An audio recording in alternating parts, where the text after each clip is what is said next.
So with that said, men and women are different. Women seem to be more personal than men. And in order for them to be able to relate, they need a deep, personal, close connection for an intimate relationship. This intimate relationship, I hope folk are following me about an intimate relationship. It may start a week before or the day before, but it ain't gonna start right now. I hope somebody's following me. Men, they have little knowledge and desire for intimacy. Part of it is just, we're ready now. And I'm just gonna say it's sex. Because that's the way we think. Intimacy, we don't even know what that means, how to process that information. Barely, I'm still working on it. But I wrote down here, sex, that hit, I got that. Men, and this is another reason why I think they have a hard time with the intimacy piece. Men find identity in their job, and women find it in their relationships. Now, you heard my bio. I had to write my bio because my daughters wanted me to make sure I got it right. And there's all this stuff about me being a school psychologist and all these other pieces, but that's part of my identity. I even had to stop writing when I was doing my dissertation for my doctorate because my identity was about to change. People were gonna walk up and call me Dr. So-and-so. I was looking around. Hey, I did that tonight to Dr. Wright. See? Get used to it. See, y'all couldn't take it. Get used to it. Got to get to that point when your identity shifts, especially for a man in their job and their vocation, it becomes very, very difficult. If we're talking about today's times and folk don't have work in the way that they used to, it makes it difficult to be able to get along.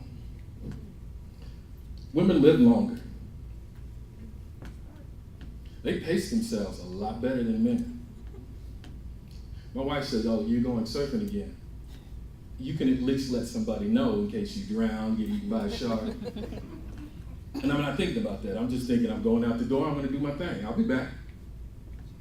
But she's thinking things through, and she most likely will outlast me. All my grandmothers I know have outlasted my grandfathers just about.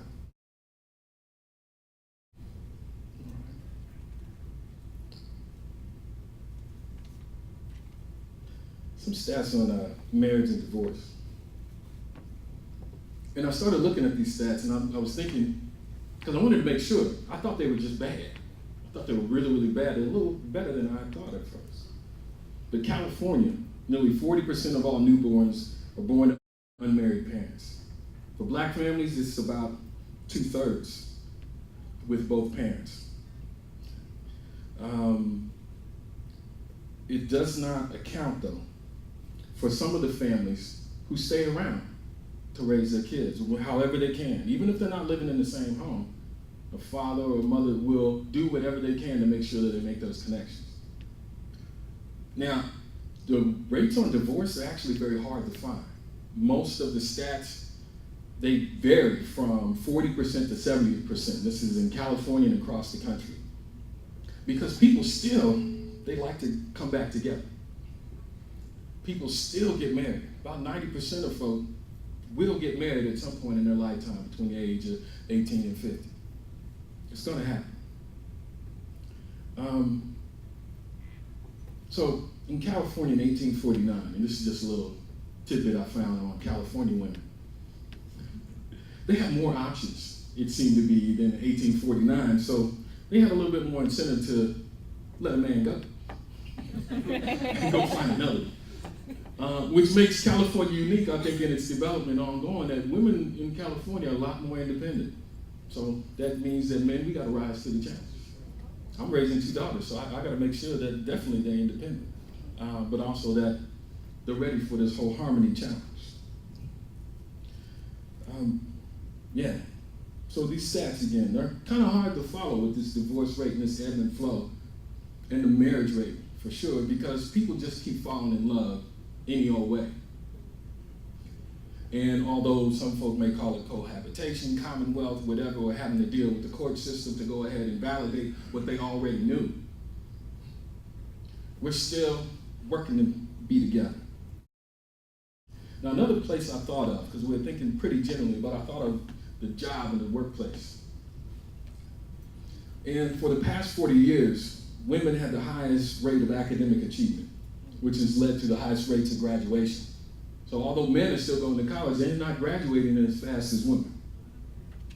Women in college now earn 60% of degrees versus earning only 35% in 1960. Hispanic and white men are not able to keep up with women right now. Black women have about 55% of the college degrees versus 45% of black men being able to finish. Yet, what's interesting, black men are real confident when they start college as freshmen.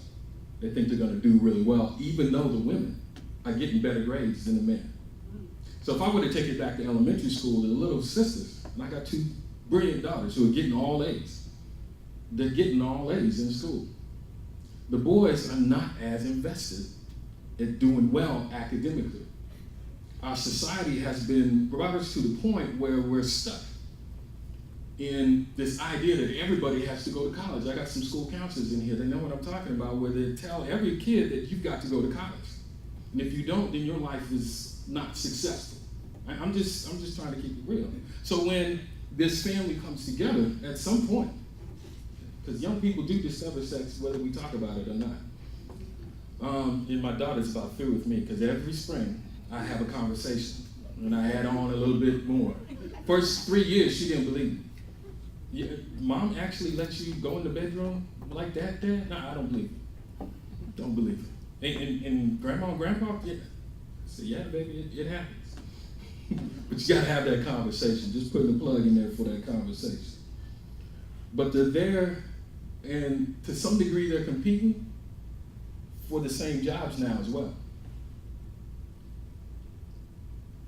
Now, women, this is the interesting part. They're still not paid as much as men, even though they're graduating more, having better education, and doing better in school. I'm just talking about Harmony, man. There's some generational issues. This is a fast shift, at least within America. So for 200 years, everything was the men are on top and they go to school and they bring home the money.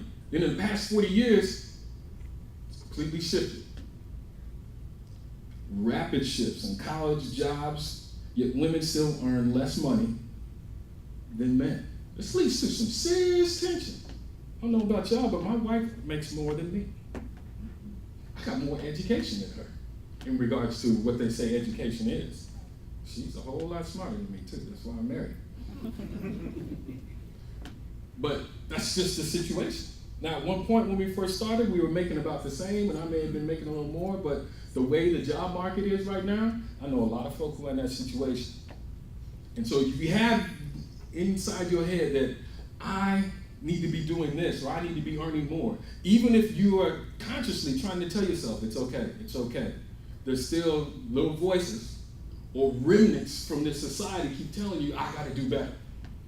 Or as a mother, which I know one thing my wife wrestles with, how can I spend time with my kids even though I'm working more and I need to work more? Because my husband isn't able to get the same types of jobs that he had before. How can I work that out?